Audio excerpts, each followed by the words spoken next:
Welcome to Be Informed YouTube channel, your knowledge partner. Kindly consider liking this video and subscribing if you find the video helpful. Now let us dive in. Ever wonder why 1 in every 5 people experiences an anxiety attack at least once in their life? It's a question that has puzzled health professionals and researchers alike, as the prevalence of these harrowing episodes continues to rise on a global scale. Anxiety attacks, once considered a rarity, are now a common occurrence, marking a significant shift in our collective health landscape. The World Health Organization reports that anxiety disorders are among the most common mental health conditions worldwide. But what's causing this surge? The answer lies in a myriad of risk factors, a complex web of elements that can make one more susceptible to these attacks. These factors range from genetics and personal history to environmental influences and lifestyle choices. But don't worry, it's not all doom and gloom. Understanding these risk factors can be a step towards prevention and better management of anxiety attacks. So stay with us as we delve deeper into the risk factors that could make you susceptible to anxiety attacks. So what exactly increases your chances of experiencing an anxiety attack? This is a question that's probably on the minds of many, and today we're going to delve into the risk factors that can lead to anxiety attacks. First off, genetics play a significant role. Just like how you might inherit your mother's eyes or your father's laugh, you could also inherit a predisposition to anxiety. Studies have shown that anxiety can run in families, and if your parents or siblings have anxiety disorders, you're more likely to experience them as well. Next, we have personality type. Individuals with certain personality traits are more prone to anxiety. For instance, those who are inherently shy, timid, or overly perfectionistic may be more susceptible to anxiety attacks. These personality traits can create a constant state of worry that can sometimes escalate into a full-blown anxiety attack. Traumatic experiences are another major risk factor. Experiencing traumatic events, especially during childhood, can trigger anxiety disorders later in life. This is because traumatic experiences can alter the way your brain responds to stress and fear, making you more susceptible to anxiety attacks.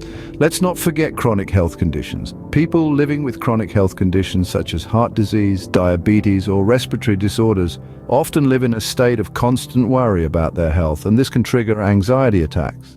Lastly, but certainly not least, is substance abuse. Alcohol, drugs, and even some medications can trigger anxiety attacks. This is because these substances can cause chemical imbalances in the brain, which can lead to anxiety. So there you have it. Genetic predisposition, personality type, traumatic experiences, chronic health conditions, and substance abuse are all potential risk factors for anxiety attacks. It's important to remember that not everyone who has these risk factors will experience anxiety attacks. It's a complex interplay of various factors, and each individual's journey with anxiety is unique.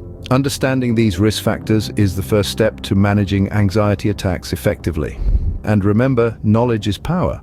The more you know, the better equipped you are to handle whatever comes your way.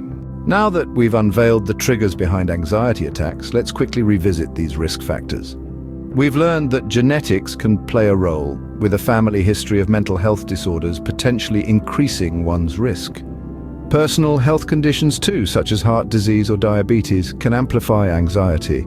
Your environment and lifestyle choices are not to be overlooked either. High stress, drug misuse, and even caffeine consumption can escalate your risk. Remember, no two individuals are the same. What triggers an anxiety attack in one person may not in another. It's about understanding your own unique risk factors and how they interact. Knowledge truly is power in this context. By being aware of your risk factors and understanding how they interplay, you're taking a crucial step towards managing anxiety.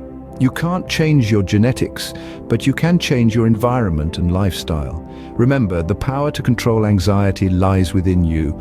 Armed with this knowledge, what's the next step? It's high time we prioritize mental health as much as our physical well-being. If you recognize any of the risk factors we've discussed in your own life, I implore you not to ignore them. Seek professional help.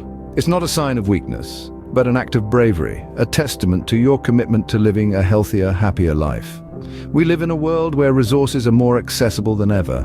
Reach out to a counselor, psychologist, or psychiatrist. These professionals can provide you with tools to manage anxiety and guide you towards recovery. Don't let the stigma around mental health hold you back. It's time to break the silence, to foster understanding and empathy. Let's advocate for mental health awareness, promote early intervention and prevention, because at the end of the day, it's not just about surviving, it's about thriving in spite of anxiety.